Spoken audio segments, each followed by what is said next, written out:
noticed how beautiful the mornings are? Especially after the rains. Have you noticed? Or it's outside the syllabus? How many of you have noticed this morning?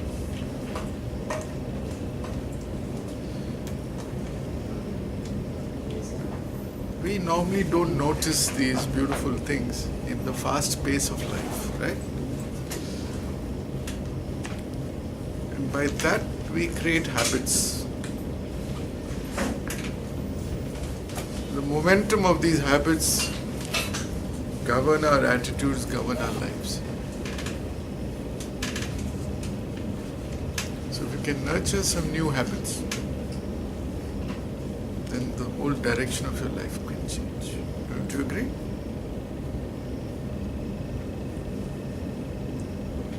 What was so good about this morning? It was raining till 4 in the morning. You were awake? Yeah. Huh? Yes. Awake till 4 in the morning? 4 in the morning. Okay. And now you're feeling sleepy? No. More energy. More energy.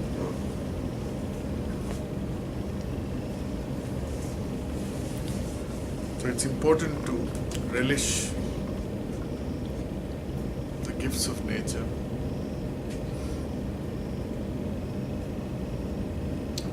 You should also know what comes in the way.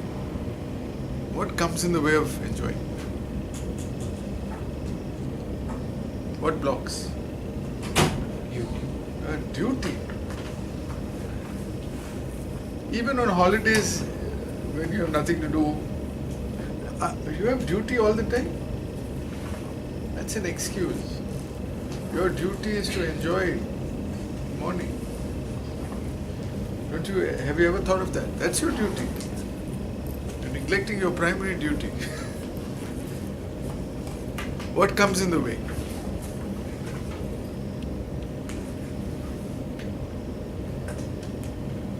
So anybody can speak. What comes in the way? Time.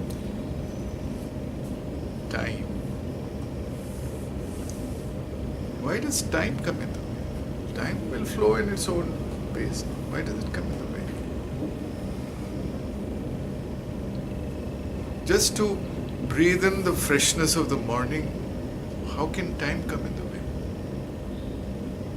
What comes in the way? Laziness. Huh? Laziness. Laziness. Laziness comes in the way of experiencing freshness. What comes in the way? What comes in the way is a stupid way of living. A stupid way of living. No matter what grades you get in your courses, I'm sorry to say, you're not living life fully. What comes in the way is not time, but an incessant flow of thoughts and feelings which keep you hooked. Yes or no? Hooked. Can you be free from all that at least for a short time? Is it important? Absolutely important. Nothing is more important than this in my opinion. So pause. In the hurry-burry of life, we forget to pause. Put the pause button on all your so-called duty and listen to the birds.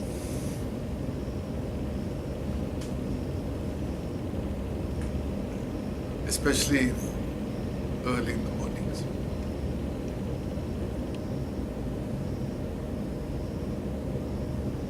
Because you're now transiting into your daytime. If you carry the flavor of rich living experience,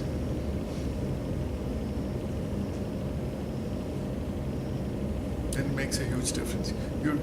Your thoughts influence your moods. Have you noticed that?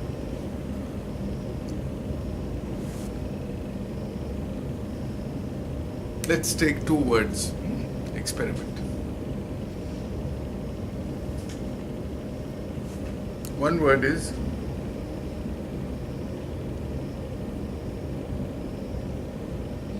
trouble. Trouble. Keep reflecting on the word trouble. Even duty is trouble. Trouble. Feel the experience in your body. Trouble. Okay? No pause. Now think of the word kindness. Kindness? Different word. And reflect on it. Feel kindness.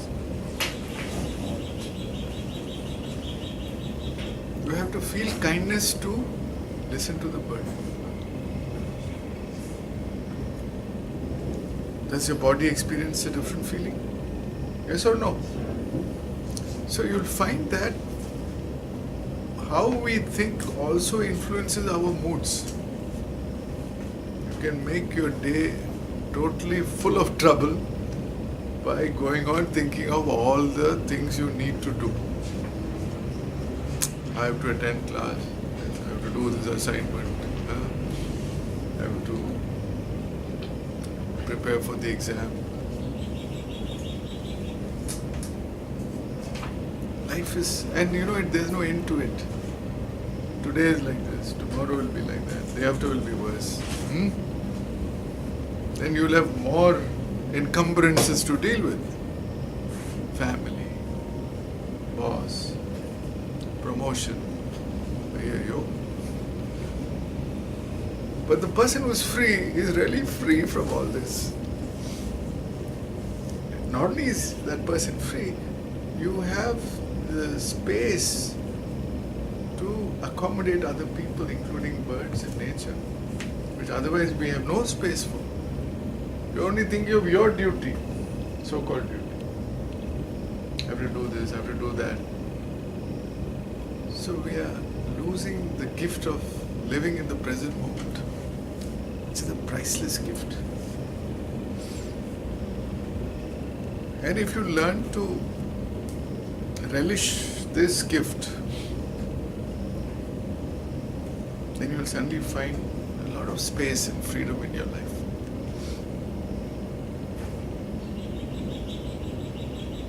That bird is really enjoying itself.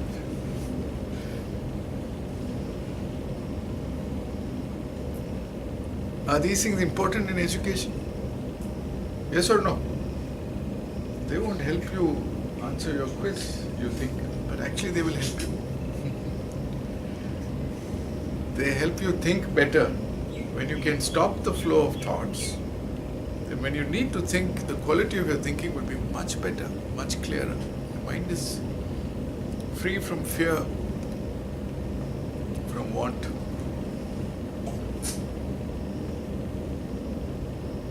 No? Okay, but you must be thinking, what has this got to do with shear forces in reinforced concrete? So we'll go back to shear force. Any questions?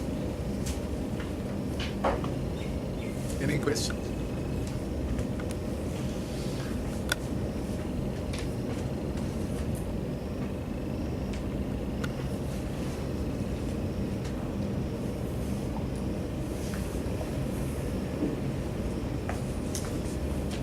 So you will find the notation for shear force is for some reason taken as V. In my book in structural analysis, I have switched to S, deliberately.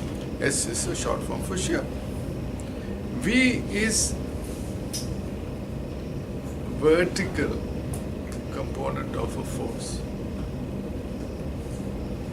Right? That doesn't make sense when you're dealing with inclined members. Where do you encounter inclined members? Huh? Truss in reinforced concrete. Your structures department. Our subject is reinforced concrete. Where do you encounter inclined members? Could be even vertical members. A column can be subjected to shear, but inclined? Have you seen any inclined member in this building? You've not seen? Too busy looking at other things. Your duty is to see these things. In this building, no inclined members. Staircase. Right? How is the staircase spanning in this building? Do you have beams? Or it's just a waist slab?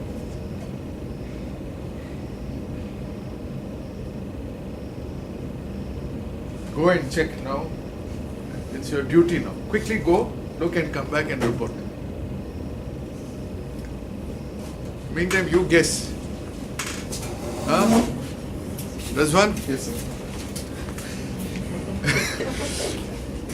That flight that you climbed on, and you've been climbing daily. Does it have inclined beams or it's just a solid slab? Yes? Slab. Huh? Slab. Slab. So it's a longitudinally spanning waist slab, which you can model as a beam. One-way slab, right? One-way slab.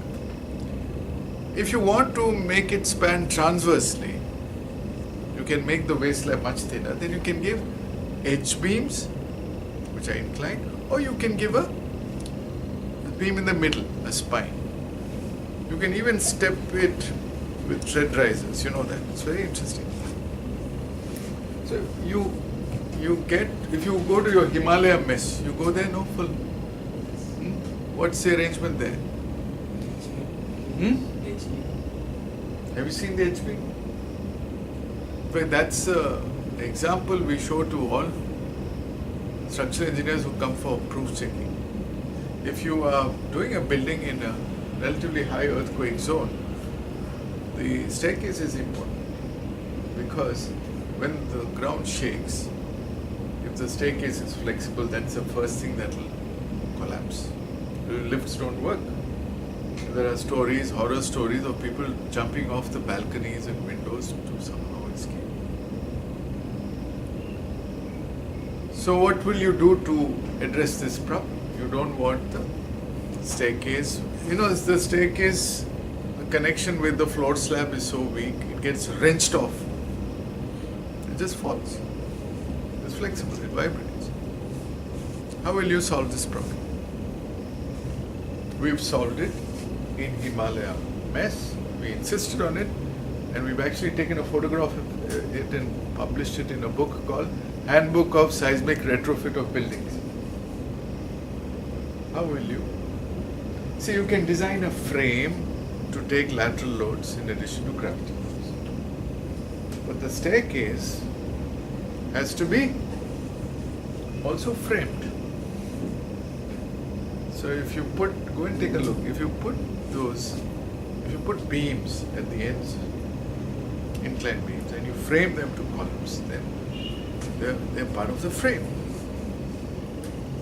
And that's what we've done there. Especially when you have a wide staircase, it looks good also. And we put some lights between the beams. So the slab is spanning transversely between the two inclined beams. And the beams are framed wherever possible. There are columns. Now, if you let's just take a straight beam. Let it be framed to columns. How will you design the beam? Now we're talking practical structural engineering. What kind of forces do you expect to have in the beam? We've till now dealt with horizontal beams. Now it's an inclined beam. It might even take a shape like this, right? Because you have a landing here, landing there, column here, column here. Two parallel sets of inclined beams and a slab spanning this transversely. That slab can be very, very thin because the span is only a meter, 1.2 meters. How will you, what kind of forces will you have to design for in the P. At least name the forces. Bending moment, definitely. Then, bending moment. Then, shear force. What's the direction of the shear force? Vertical? That's why V is not a good mem. The direction of the shear force is normal to the inclined axis of the beam. Right? There's one more force you have to design. What's that? Axial force. What will be the nature of the axial force? You're not thinking. Tension, compression, both? Don't bite your nails. Tension or compression? Okay, let's make it simple. You've got something which I'm holding here and here, right? Columns or beams. It's got its own weight, right? So what will be the nature of the axial force in this inclined element? Okay, let's put it like this. Is there an axial force? If it's framed, you'll have a little axial force. But if it is simply supported, no axial force. Let's put it like this. Let's say it's only supported at the bottom. What's the axial force? Compression. Where's the compression max? Where's the compressive stress maximum and where's it minimum? Bottom it's maximum, W will be the load, and top it is 0. Let's say somehow I'm able to catch it at the top and the bottom. Then what happens? Somehow I'm able to catch it at the top and the bottom. You understand? So I'm supporting it here and supporting it there. Is it possible? Then what will be the distribution of axial force? Same. There's a difference in the boundary condition. I'm supporting it here and supporting it here. Let's say I'm supporting it only here. Can I do this? Can I support it here? Like we've supported that element there. I'm hanging it. So this is suspended. What's the nature of axial force? Now suddenly you've changed to tension. Where is it maximum? The tensile stress or force. At the top. What's the tensile force here? 0. Now I'm holding it here and here. Come on. What's going to happen?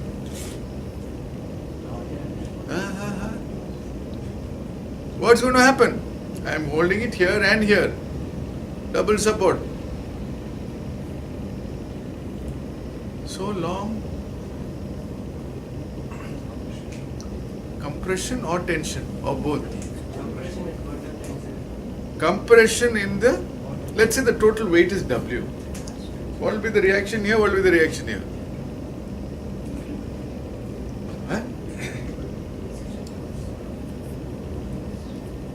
Total weight is W. What will be the reaction here? What will be the reaction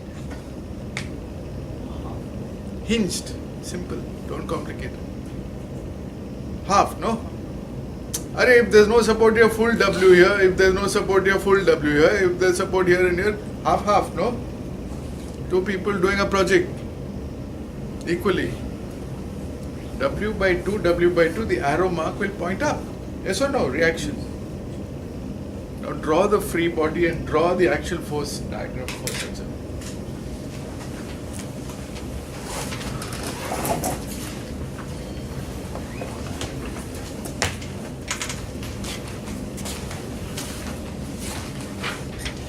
Structural analysis. Making it simple.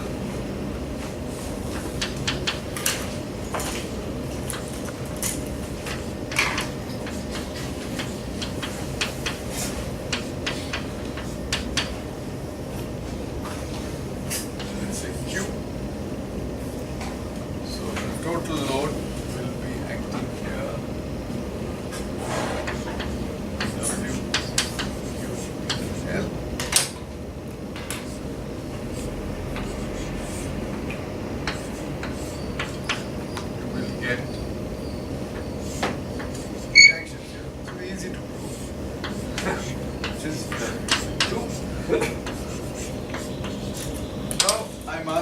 draw the axial force diagram. There won't be any bending moments, there will be no shear forces, right? Draw the axial force diagram.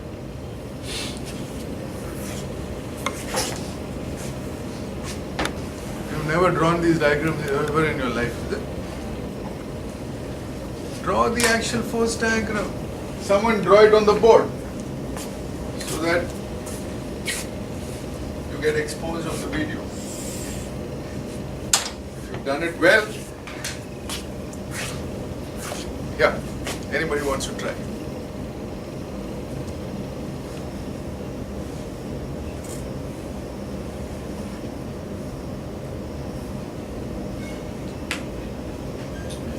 Yeah, some of you are drawing it right, so maybe I'll invite you to draw. It's correct. What you draw is correct.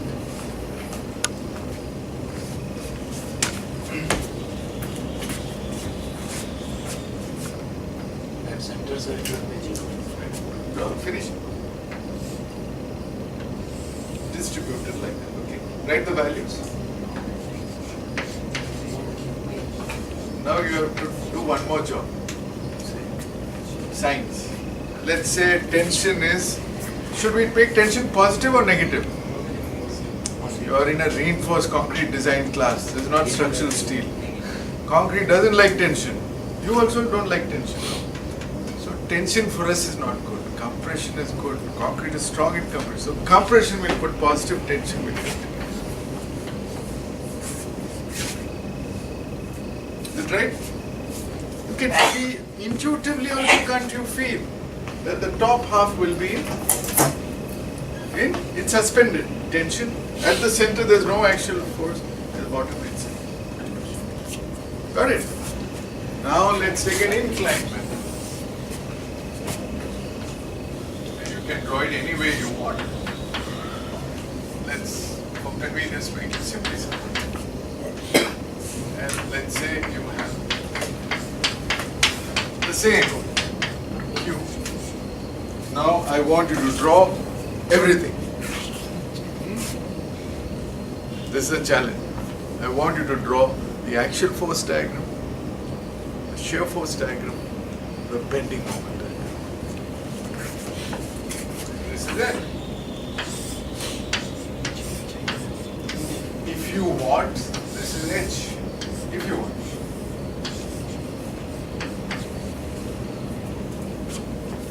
We should have a hinge there on the top.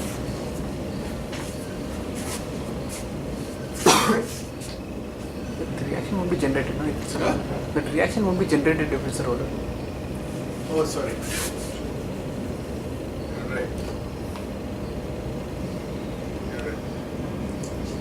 So this diagram should be shown. Roller should be vertical. Wait, we'll show it like this. And show it like this. Now it's okay. You're right. No, but still, how can we find out W by 200? Sorry? How can we know that both are equal? You tell me. Good question. How can you say that both will be equal? Let's say both are hinged, then you will say it's equal. Both are perfectly hinged. In other words, if both are like this,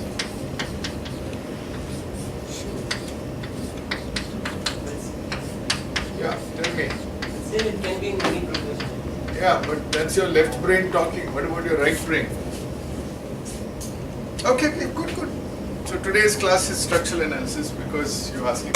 Let's go to this.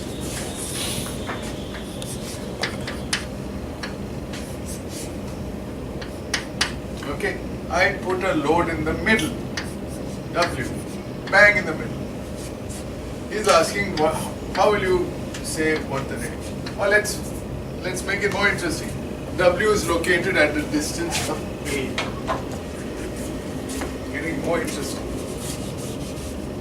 At this point, I am applying W. Right? And this is at a distance. Let me say L by 3 for fun. Now you tell me, in your opinion, will the reaction point this way? No. It's likely to point this way. What will be the direction of reaction? This way. Intuitively. Yes or no?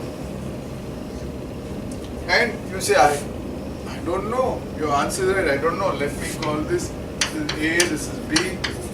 Let me say this is HA. Let me say this is HB. Can you guess what is HA and what is HB? Now you can say this could even be this way, yes, but intuition says it be that. What is HA, what is HB? Half. Huh? You, what is HA? 2 by 3. Huh? 2 by 3 W. HB will be W by 3. Now Shiva Purnan says, how do you know? See, first when you see someone, to guess whether it's a boy or girl, you have to use your intuition, right? Then you can prove it. So you use your intuition, now prove it. It's a good guess. And this guesswork you have to master. This is called structural intuition. Now prove it. Is the system statically determinate or indeterminate? Indeterminate. So how will you solve it? Straight compatible. Give me some argument and tell me. Why do you say this is 2/3 and this? How will you solve it? Anyone? We'll finish Shear today, but for the sheer fun of it, let's do this. We will make a redundant structure. It's a redundant free structure, right? We will use. Let me put it this way. I'm going to help you. This W, this location, say C, divides the beam into two parts. This part and this Compatibility and part. equilibrium equation. Right? And this point C is likely to move slightly here to C dash. You agree? Yeah. Yes? One would be in compression, that one would be in tension. Oh, wonderful. We are not asking that. We are asking how much compression, how much tension. Okay. That we agree. You are right. This will be in compression, this will be in tension. And this will be 2/3 that intuitively. Now the question is, if this moves by delta, this point moves by delta, that's good enough for you to figure out. That's your compatibility. C to C dash. So in what proportions will this W be shared by this segment and this segment? In what proportion? In proportion to? In proportion to? Yeah. Let's go to moment distribution method. When you have a moment at a joint which you have to distribute, let's say to two elements, in what proportion will you distribute the moments? In proportion to their? Yeah, what is distribution factor? In proportion to their relative stiffnesses. What stiffness do you use in moment distribution? Flexural stiffness. What stiffness will you use here? Axial stiffness. Now Shiva Purnan, are you getting it? So, which is actually stiffer? AC or CB? AC. How much more? 2 times. Why? What is the expression for axial stiffness? A by L. Convinced? Then in the middle, if you put, both are equally actually stiff. So these questions are good, but it shows that your brains are kind of rusted and you've not used it for a long time. You've not breathed enough the fresh morning air to clear all the muck out there. And then you can find everything falls in place. Okay, now you draw quickly the 3 diagrams. Axial force diagram, shear force diagram, depending on that.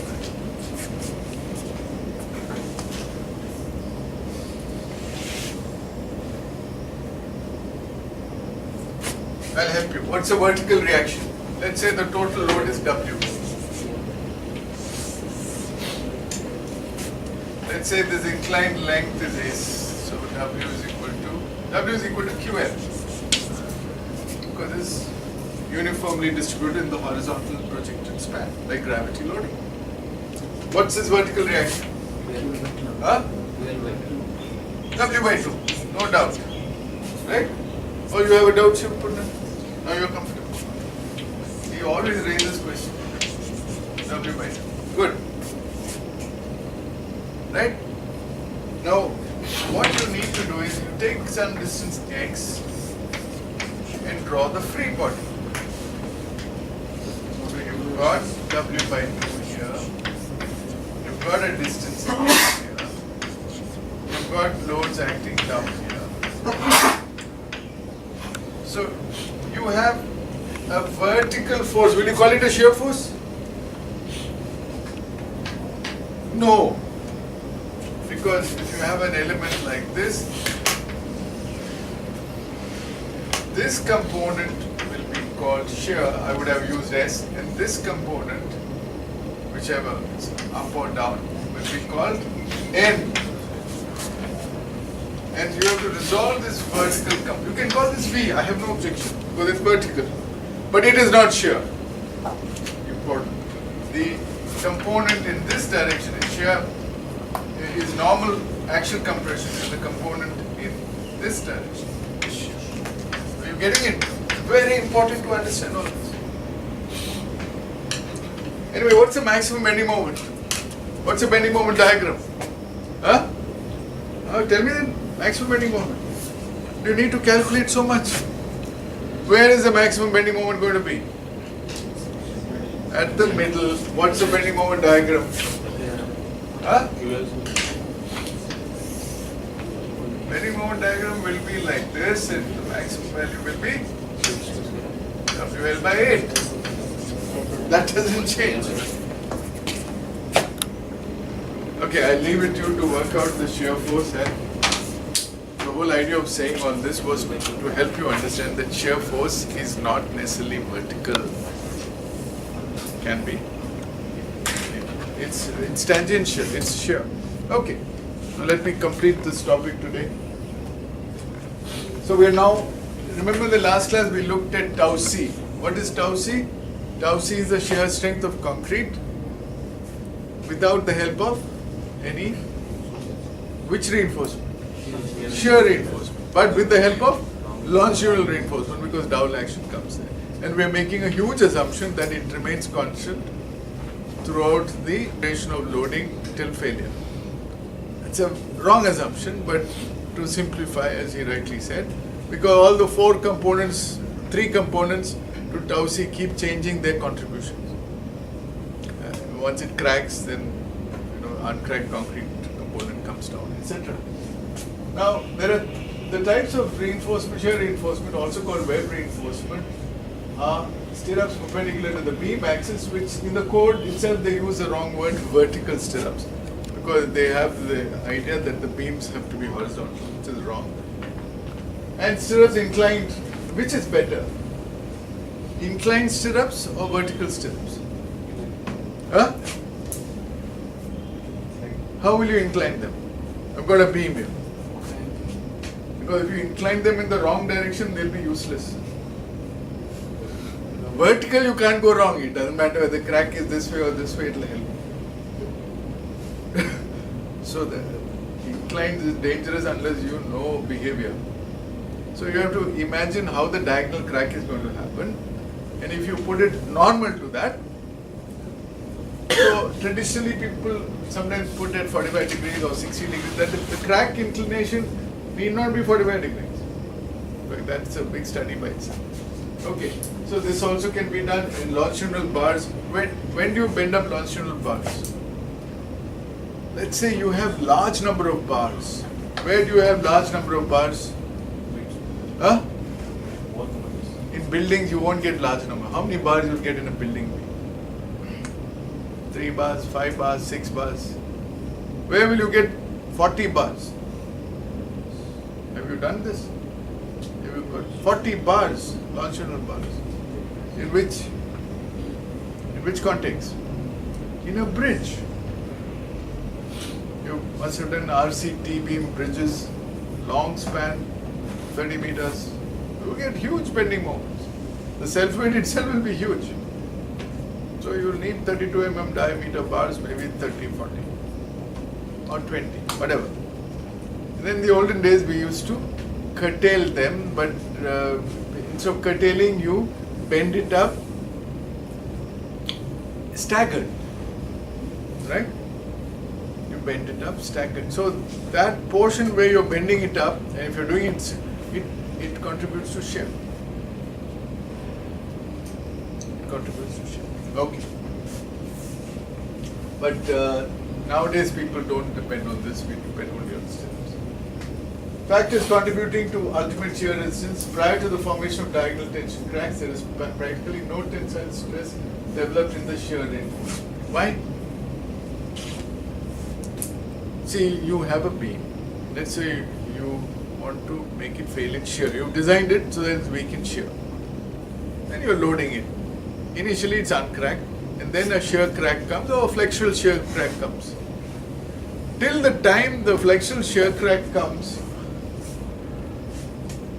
there is no tensile stress developed in the stirrups. Why? The stirrup is like a sleeping giant. It is sleeping, like most of you lazy people in class not enjoying the morning. It is sleeping. When it's shaken up, then it wakes up. It takes a crack to wake it up. It is like Kumbhakarna. You understand? It is not stressed. The moment a crack comes, it intercepts a crack, it is woken up. And then only it starts resisting. Have you noticed this? So until the diagonal crack takes place, then, and this has been validated from actual strain. You can put strains measuring devices on your stirrup and measure it, and you'll find till cracking load, nothing happens. Then it wakes up. And then it starts showing its power, it starts resisting. It doesn't like to be stretched. When it's going to be stretched, the legs are going to be stretched, and it may even yield at a very high load. Now you're waking up. It makes sense. Okay, so till then you have your ultimate shear capacity at the section is tau CPD. VUC denotes the design shear resistance at the stage of initiation of diagonal cracking, regardless of whether or not the shear reinforcement is provided. So even if you don't provide shear reinforcement, VUC capacity is supposed to remain unchanged because shear strength of stirrups doesn't come into the picture. The VUC is VCZ plus VAY plus VD, which for convenience we assume to be the sum total to be constant, though the contributions of these three elements will keep changing as you load. Now we say for simplicity that once it wakes up, it will start contributing. The stirrups will start contributing. So this is VUC is of uncracked concrete, and this is when it wakes up. And so the code says you can calculate this capacity, and how much capacity you need is obtained by the difference between these two, and to that extent you design your stirrups. Is it clear?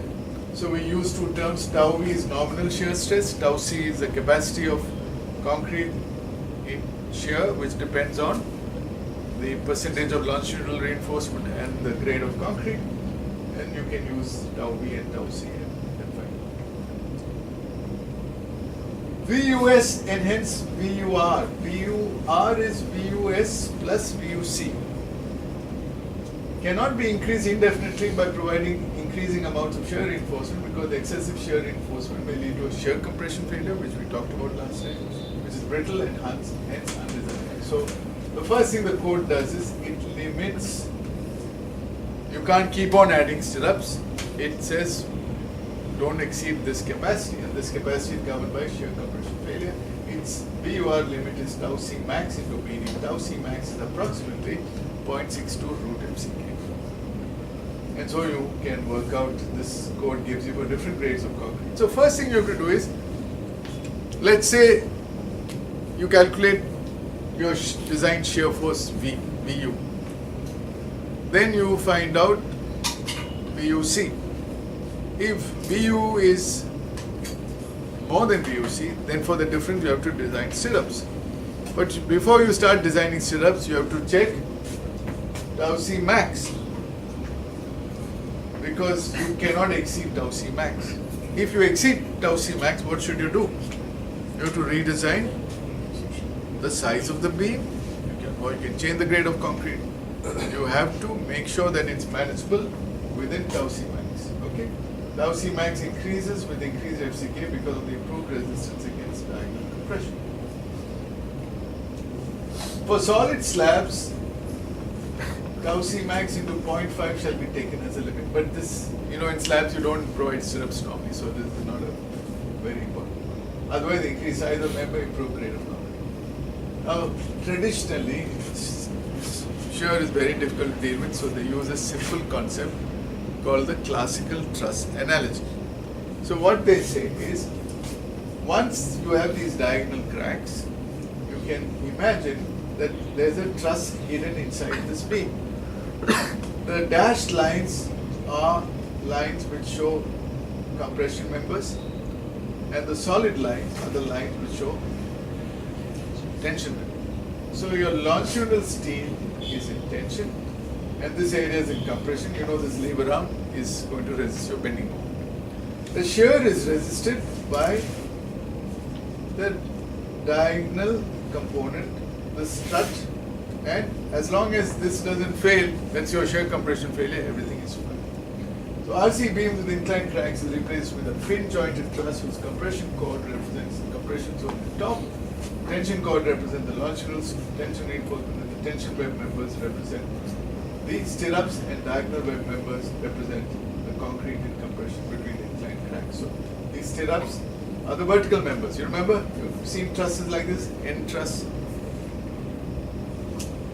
Now, using this analogy, you can actually, you study this, work out, and for any inclination, you can work out how much is the contribution of the stirrup, and assuming the stirrup yields, then the vertical component of tension per stirrup, which you can make out, is a function of these angles, the angle of inclination, and this assumed inclination of the crack, which you can take as 45 degrees. And you can prove this formula, but normally you don't need to worry about this formula. It's enough to look at vertical stirrups, because nobody provides inclined stirrups. So if you do a vertical stirrup, it's very easy to calculate. You can, please do it yourself. It's very easy. The number of stirrups intercepted by a crack is given by D by SV. D by SV is the number of stirrups, assuming a crack at 45 degrees. Then it's very easy to remember. ASV is the area of cross section of the legs of the stirrup which is intercepting the crack, and 0.87 Fy. So it's very easy to remember this formula. Derivation is very simple. But if it's bent or bust, you can ignore bent or bust. Nowadays nobody uses that. Okay? The code says that when you use high grade steel, now the story is different. You've got 500T. Strictly this you need not apply, but if it's a brittle material, especially larger diameter, code says you don't take the full strength. It might crack at when you're making the hook, the bend, so limit it to 415. Then you have a minimum stirrup requirement to prevent a sudden formation of an inclined crack. It restrains the growth of inclined shear cracks, improves dowel action, introduces ductility in shear. So the code gives you a formula for a minimum stirrup requirement whenever tau V is greater than or equal to 0.5 tau. And from this you can work out the spacing of stirrups. The spacing of stirrups should not exceed 300 mm or 0.75 the effective depth. You are aware about this. Now some quick summary comments on shear. Bent bars generally give lower shear strength and often result in wider cracks in stirrups, unless there is a series of such bent bars, which you get in bridge because you've got lots of bars to bend up. Don't count on this strength. Okay, so VUS is the design force in the stirrups is given by tau V minus tau C. Inclined stirrups is most effective provided you orient them in the right way, but they are ineffective when the shear reversal, which you will get in earthquakes. Most effective, especially when full depth cracks are likely, when you have high action tension, but such reinforcement may be rendered entirely ineffective if the direction of the U is reversed. Vertical stirrups, most commonly used in practice. Closely spaced small diameter stirrups are preferable to widely spaced large diameter stirrups. Better crack control. So if you go back to the equation for stirrups, this is your basic equation. So you know the VUS required, you've chosen your grade of steel, you've chosen, now you have a choice. You see, the depth of the beam is fixed. ASV by SV is within your control. You can increase, ideally you should have them as closely spaced as possible for better crack control. So try to minimize, decrease SV, and in the numerator you will be able to reduce ASV. So small diameter, closely spaced stirrups is much preferable to large diameter, widely spaced. So that's a general rule in reinforced collar. You can use multi-leg stirrups when you run short. Multi-leg means, we'll show you pictures, 4-leg, 6-leg, etc. when you have heavy requirement. Preferably keep the stirrup diameter the same for the entire span, keep stirrup spacing uniform over different stretches. So usually if you have a uniformly distributed load, your shear requirement in the middle will be less. Will it be 0? If you draw the shear force diagram in a uniformly distributed loaded simply, the shear force will be 0. But in reality, only your dead load is uniformly distributed, your live load may not be. So you will have some design shear at the center. So you need them more at the supports than at the middle. The first stirrup should be placed at not more than SV by 2 from the face of support. The longitudinal bar must be located at every bend on the stirrup. Termination of flexural reinforcement in the tension zone can lower the shear strength, you remember this, and hence these sections should be checked for shear. Additional stirrups should be provided if required. Okay, I think I'll stop here and we'll cover the remaining in the next class.